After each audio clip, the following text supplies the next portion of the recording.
Hello. Oh well, last time we were talking about lions, the lion of Africa, and I told you about lion being just like people. They are shy lions, they are aggressive lions, they're smart lions. Many smart lions are just like little human children.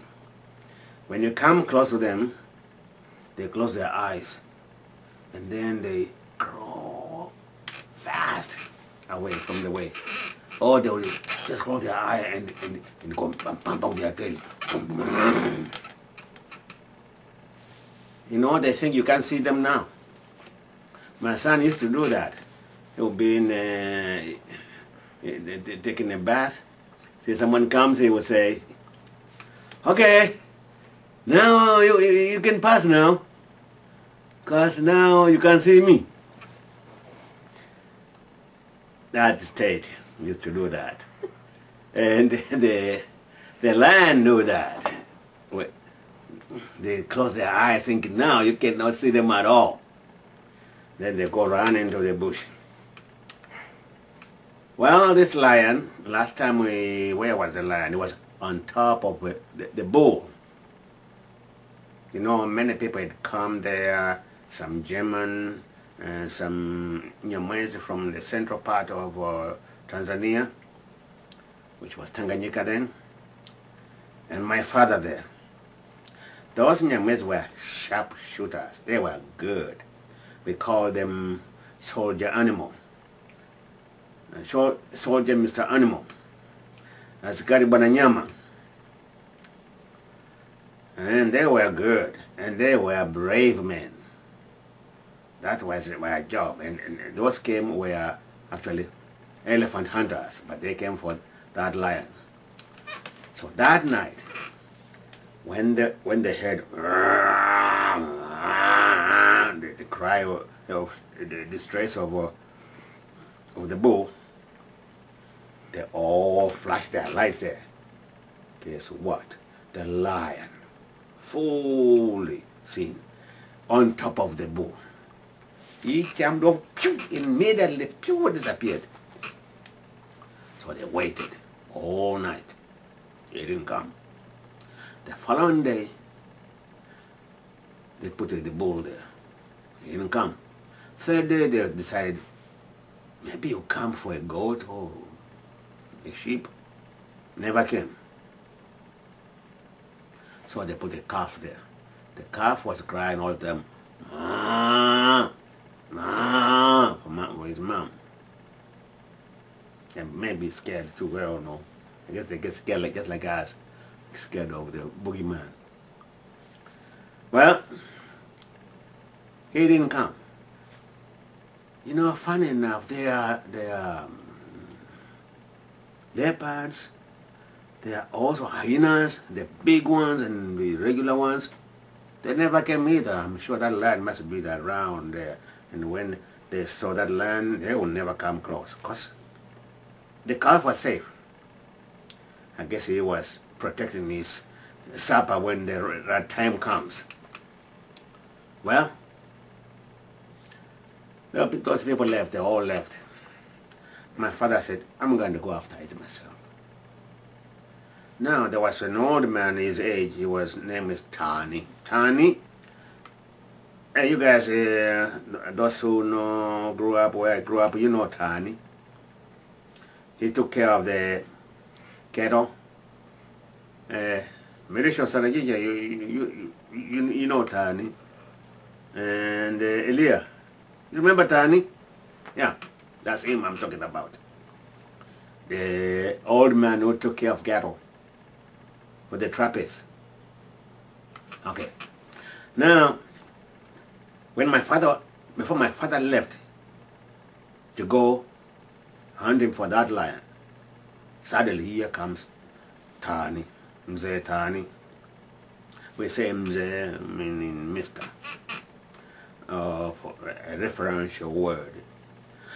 So I may be referring, for the sake of the men who speak Swahili, I'll be using Mzee, when you hear me say Mzee, it doesn't mean old, it just means Mister. So Mzee Tani came too. My father said, "Hey, Mzee Tani, where you going? What are you doing with that gun?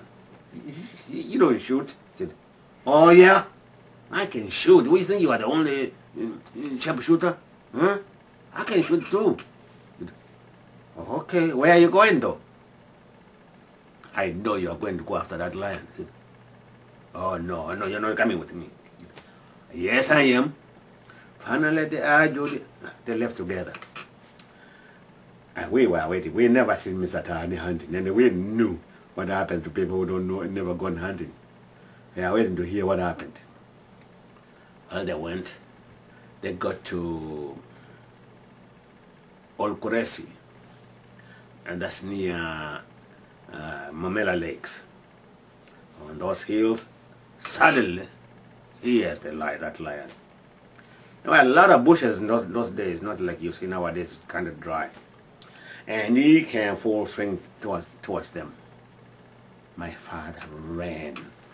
He jumped a tree in no time at all, on a tree, like a monkey. Mzee Tani, stop there. And they cocked his gun and aimed. Mzee Tani, he never hunted. He's got this double barrel rifle. He pulled both triggers at the same time. He pulled both. Boom! Boom! He flew. Fell down. The lion too got so confused. The lion didn't know what happened. The lion jumped over him and disappeared. And then he came from the ground there, holding his ears.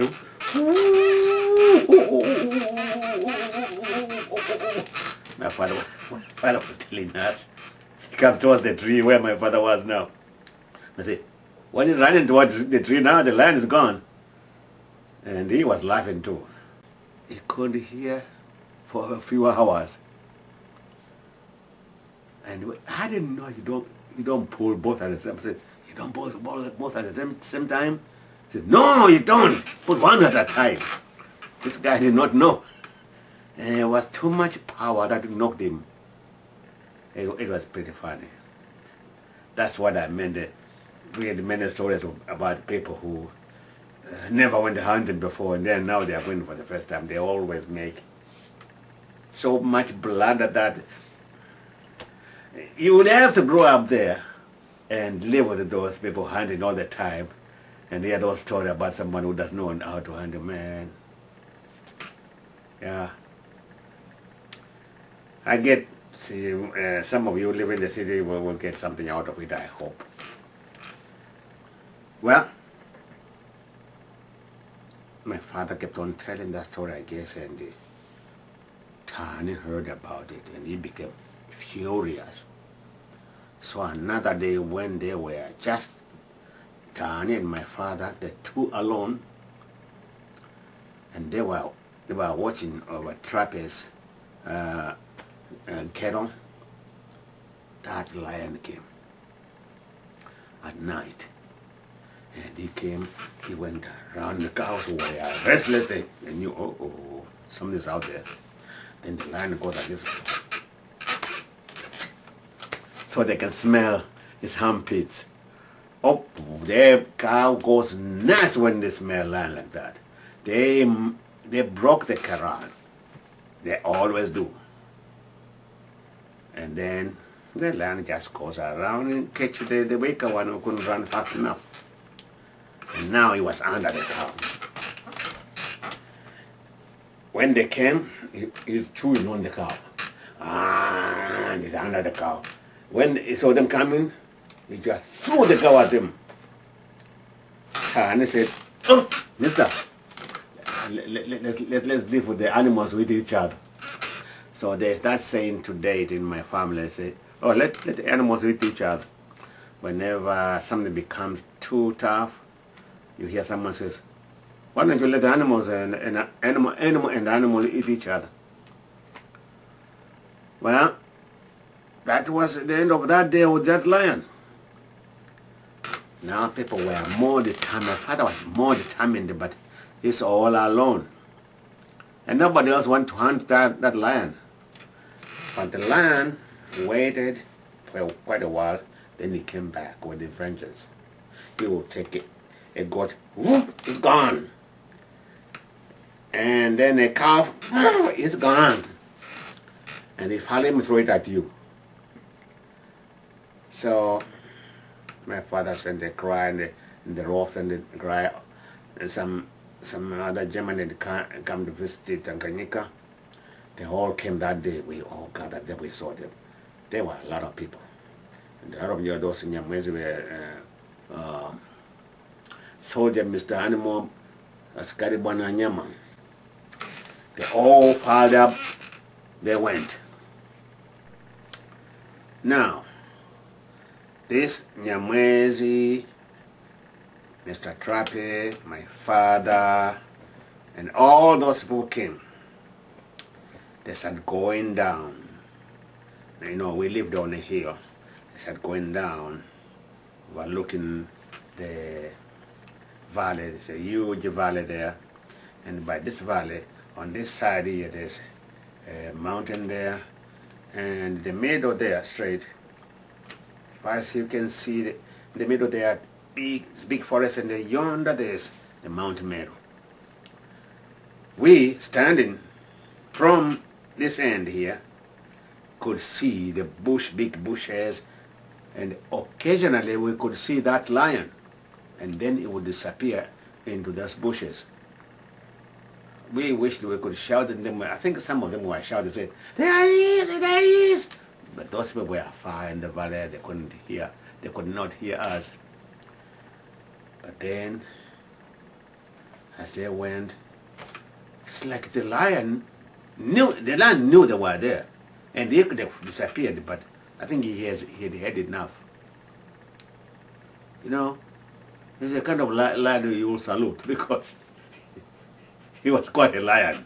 I can't say he was quite a man. He was quite a lion because he had had enough. So this time he was going to stand his ground and fight them. So as they came, the lion stood there waiting for them. And you know, lion, they wait till you are in the range where they know they will get you.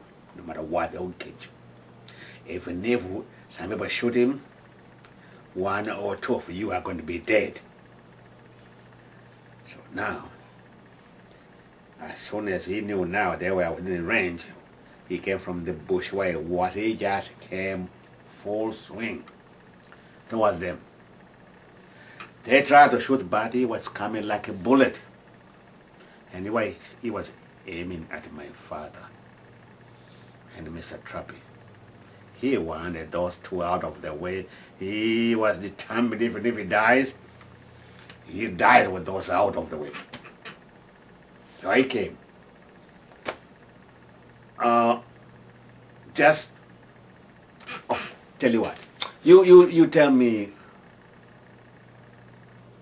what you think happened. How many did he get? Did he get Trappy and my father and a few other people? How about the lion? Give me the conclusion. Okay, write it and post it in my blog and in the blogger, and also mention, if you can remember those names I gave you, and you can ask some question too, and you can put some comments. Thank you very much for listening to me.